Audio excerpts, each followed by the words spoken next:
what cinema is or movies, you don't have to, doesn't necessarily to move the camera. The human face, the story being told by a person in the frame is the key thing, just completely. And if it isn't there, for me, it doesn't work. ज्यादातर लोगों के लिए ये बात समझना आम है कि कैमरे की मूवमेंट, साउंड डिजाइनिंग, एडिटिंग जैसी चीजें इंपॉर्टेंट हैं, लेकिन इनका यूज एक्टर के परफॉर्मेंस के लिए किया जाता है। डायरेक्टर्स अपनी कहानियों को एक्टर्स के माध्यम से व्यक्त करते हैं, यानी उनको अपने किरदार के माध्यम से समझाते हैं। लेकिन सिनेमा में एक्टिंग करना मुश्किल हो सकता है, क्योंकि आप कैमरे के सामने एक्टिंग करते हैं, ना कि असली ऑडियंस के सामने। Then she gave me some advice. She said, "I'll just tell you something. Don't act. You don't have to act. Stop acting. Don't push it on camera. Let the camera do the work." Most of the time, the general rule was just keep it simple. Too late. Hindi film industry में ज्यादा over करने को acting का सही तरीका समझा जाता है, और इस तरीके की पॉपुलैरिटी ने बहुत से एक्टर्स को ग्रेट एक्टर के तौर पर पॉपुलैरिटी दिलाई है। लेकिन हकीकत में उनकी एक्टिंग सिर्फ अच्छी या ठीक ठाक या फिर बस बेकार है। Over the course of 100 years, the nature of film acting has changed significantly. Acting in the 20s and the 30s and the beginning of the film business was about glamour. Acting during the war affected acting in films, and then it became about strength. And then in the anti-heroic period, it became about having the private moment in public.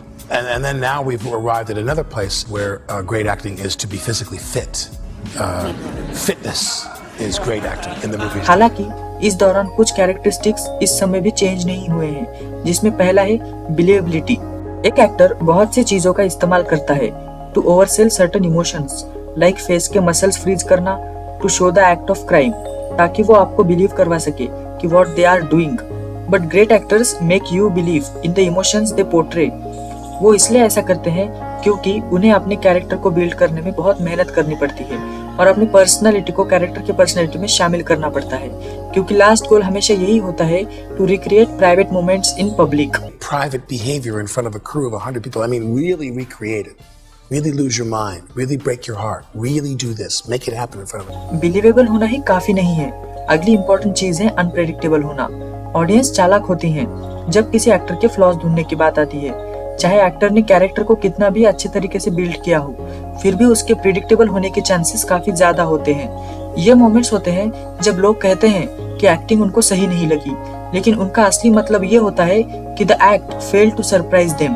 Great actors अपने आसपास एक mysterious environment create करते हैं, इसलिए जब भी आप उनके कैरेक्टर को अंडरस्टैंड करने लगते हैं, तब भी आपको ये आइडिया नहीं लग पाता कि how they are going to react to certain situations.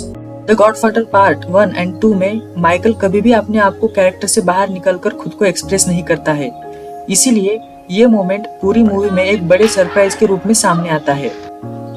एक और ऐसा मोमेंट है जब इंट्रोवर्ट एंड इनोसेंट हैना अपने एक्शंस को जस्टिफाई करती है for letting people die.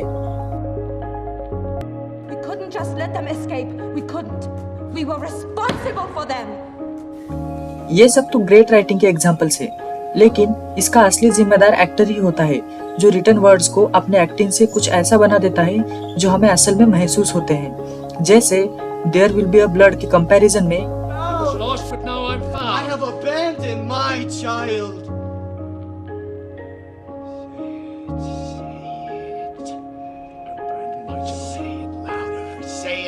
I've abandoned my child!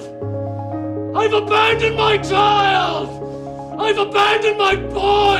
जब एक एक्टर अपने कैरेक्टर से इंस्पायर होने के बाद कैमरे के सामने अपने आप को कमजोर बनाने की परमिशन देता है, then the performance of this calibre are become a reality.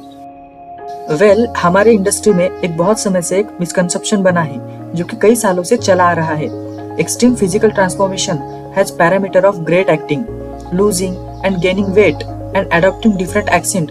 ये सब इम्पोर्टेंट है, नो डाउट, लेकिन लास्ट में ये सब एक्सटर्नल फैक्टर्स होते हैं। चलिए there will be blood film का एग्जांपल लेते हैं, जिसमें डैनियल डे लिविस ने एग्रेसिव पोस्चर्स और तेजी से चलने का यूज किया है, जिससे वो डोमिनेंस को प्रेजेंट करते हैं, जबकि लिंकन फिल्म में उनके बोझ से भरे कंधे और धीरे चलने से उन्होंने जिम्मेदारियों का वजन प्रेजेंट किया है। ध्यान दीजिए उनके आवाजों पर दोनों फिल्मों में। One night I'm going to come to you inside of your house, wherever you're sleeping, and I'm going to cut your throat. We're stepped out upon the world stage now, with the fate of human dignity in our hands. If you're going to work in a creative field of any kind, you give yourself over to that.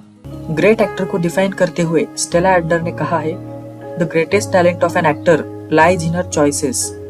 तो अगली बार जब आप एक actor को perform करते देखें तो किसी चीज को एक्सेप्ट ना करें जो बिलीवेबल और ट्रूथफुल नहीं है, क्योंकि एक एक्टर का मेन काम है सोसाइटी को आईना दिखाना, और इस काम में अगर वो आपको एंटरटेन करते हैं तो वो ठीक है, अगर इससे वो बहुत पैसा कमाते हैं तो भी ठीक है, लेकिन हर हाल में उन्हें आईना समझ के सामने रखना चाहिए अपने कैरेक्टर को। हम यानी ऑडियंस अपनी जिंदगी को जज करते हैं उनके कैरेक्टर से, इसीलिए एक्टर्स की जिम्मेदारी होती है कि वो ट्रूथफुल हो स्क्रिप्ट के और ऑडियंस के प्रति। And for those of you who are at an early stage of the acting career, here is a bit of advice. Live in front of people. Live in front of people. Let them see the good, the bad, the ugly, the weak, the strong, the conflicted,